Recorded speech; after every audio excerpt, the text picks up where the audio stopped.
Every year in China, thousands of prisoners are executed, and their deaths provide kidneys, lungs and livers for the country's organ transplant program. The practice is hugely controversial. Human rights campaigners have long condemned the link between executions and organ harvest.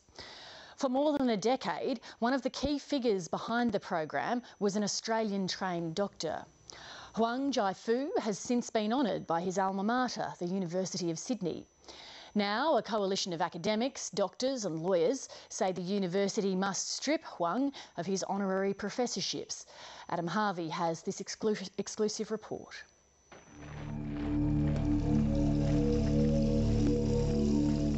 These are the gulags of China, where people spend years for crimes like speaking against the government. Many never leave here alive. China leads the world in executions, thousands killed each year, according to human rights group Amnesty. And when those prisoners die, their organs live on. They do a lot of organ sourcing for transplants. They're #1 in the world after the United States in terms of volume. And until this year, they haven't had a functioning donation system, and the numbers they're generating are very small for donations, so that the organs are coming from prisoners. In the 1990s, a very special form of lethal injection called slow lethal injection was perfected in China by Chinese officials as a way to preserve the organs, so that the person is basically anesthetized. They don't die right away, gives the surgeons the time to take out as many organs as they would like to, and then the lethal injection was finalized. So it's done in a way that actually allows this very, very unsavory mix of execution and medical care and treatment to be done by the same team of doctors. It's horrific, really. For years, recipients from all over the world have bought organs from Chinese authorities. A prisoner's body can be worth as much as $500,000 when it's broken down into parts like kidneys, liver and lungs. China says the prisoners donate their organs, but the practice is condemned by the UN, the World Health Organization and international medical bodies. It's a coercive environment. It's not a meaningful consent when you're in prison and sentenced to death. And all the medical profession, the Transplantation Society, the World Medical Association say you cannot source organs from prisoners sentenced to death, even with consent. So please stand up, Australian. Please stand up, Australian government. China's transplant program has sparked protests around the world. In Sydney last week, members of the Falun Gong group, which is outlawed in China, took a stand against so-called transplant tourism, where Australians travel to China to receive organs. We've talked to a lot of patients, transplant tourist patients. They're told there's consent, but there's no documentary record of consent. There's no paper trail of consent. It's verbiage without substantiation. That's why we should be amending our laws in Australia and making it a crime for someone to engage in this unethical practice, whether it's in Australia or China, Philippines or India. The head of China's transplant program for more than a decade was this man, Huang Jaifu, who trained at Sydney's Royal Prince Alfred Hospital and was a visiting scholar at the University of Sydney. He's a Western-trained transplant doctor. He became Deputy Minister of Health in the Chinese system and was responsible for the transplantation system for 12 years.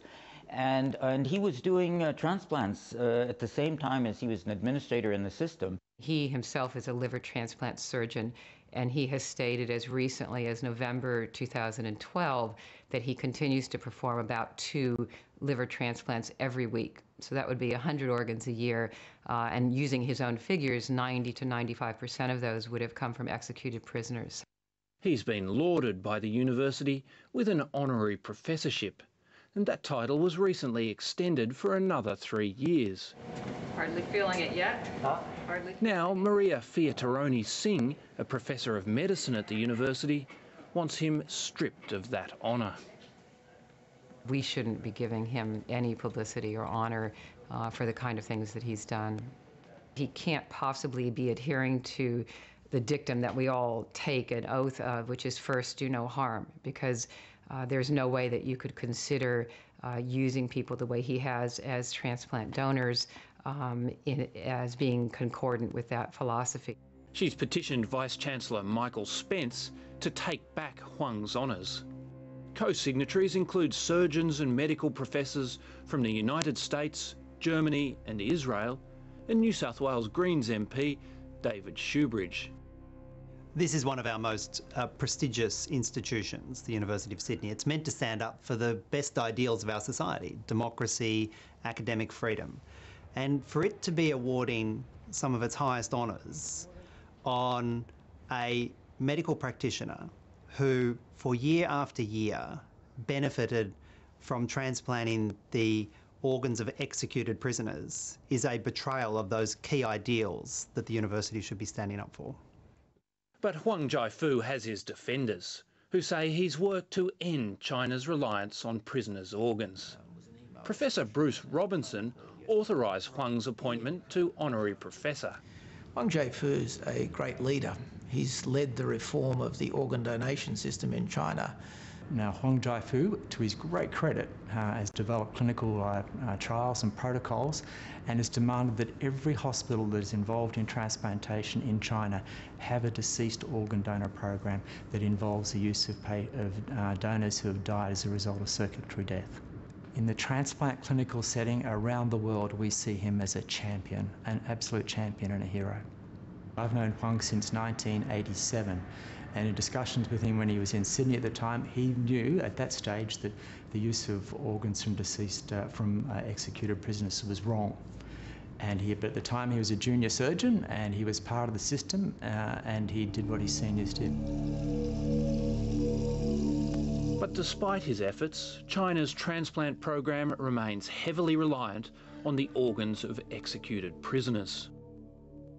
And that's my view, that Huang Zhaifu, by being responsible for an ethical system and himself participating in transplants, which, as far as I'm concerned, are more than likely to be unethical themselves, has engaged in unethical behavior, and therefore the professorship should be revoked for that reason. We should be the first. We should step up as the oldest university in Australia, as a beacon of intellectual freedom and those kinds of things. We should lead the way and say, it's wrong, it's inappropriate. We shouldn't be honoring this kind of man. We shouldn't be putting him shoulder to shoulder with Nelson Mandela, Archbishop Desmond Tutu. It's wrong. Adam Harvey with that report.